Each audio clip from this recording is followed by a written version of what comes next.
মৃত্যু থেকে ফেরা। আহমেদাবাদ বিমান দুর্ঘটনায় যখন চারিদিকে হাহাকার, তখন খানিকটা যেন স্বস্তি নিয়ে এলো এক যাত্রীর জীবিত থাকার খবর। বিধ্বস্ত বিমানের সিট নম্বর 11-তে বসা ওই যাত্রীকে জীবিত উদ্ধার করা হয়েছে বলে জানিয়েছে পুলিশ।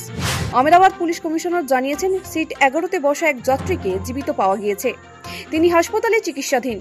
এখনো কতজনের মৃত্যু হয়েছে তা নিশ্চিত করে বলা যাচ্ছে না। যেহেতু বিমানটি লোকালয়ে ভেঙে পড়েছে, তাই মৃতের সংখ্যা বাড়তে পারে। আহমেদাবাদের ভয়ঙ্কর বিমান দুর্ঘটনার ভিডিও ফুটেজ দেখার পর সকলেরই ধারণা ছিল কেউই বেঁচে নেই। অসামরিক বিমান পরিবহন মন্ত্রীর দাবিও ছিল তেমনই, কিন্তু অবশেষে জানা গিয়েছে একজন যাত্রী ভয়াবহ দুর্ঘটনার মৃত্যু কবল থেকে বেঁচে ফিরেছেন। 11 আসনের ওই যাত্রীর নাম বিশ্বকুমার রমেশ।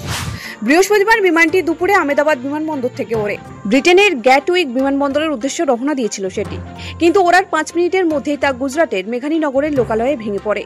ইতিমধ্যেই ছড়িয়ে পড়া এত ভিডিওয় দেখা গিয়েছে 38 বছরের যুবক হেঁটে হেঁটেই অ্যাম্বুলেন্সে উঠছেন। আশপাশে দাঁড়িয়ে থাকা অনেকেই তাকে বিমানের বাকিদের কি অবস্থা তা জানতে চাইছিলেন। Air Indian Boeing 787 Dreamliner Airbus উড়ানের জন্য যথেষ্ট নিরাপদ। 2011 সাল থেকে যাত্রা শুরুর পর এই বিমানটি কোথাও দুর্ঘটনার কবলে পড়েনি। তাহলে এই দুর্ঘটনা ঘটল কিভাবে? নানা জনের নানা মত।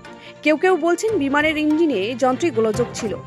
কোনো বিশেষজ্ঞের ধারণা, ওড়ার পর যে কোনো কারণেই হোক, যে উচ্চতায় বিমানটি ওড়ার কথা ছিল সেই উচ্চতায় সেটি ওঠেনি।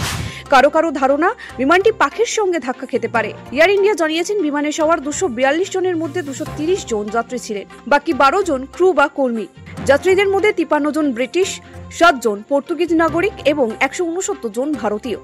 এয়ার ইন্ডিয়া যা টাটা গোষ্ঠীর আওতাধীন। বৃহস্পতিবার দুর্ঘটনার পর সন্ধ্যা নাগাদ মৃতদের পরিবারের জন্য বিরাট ঘোষণা করেন সেই সংস্থা।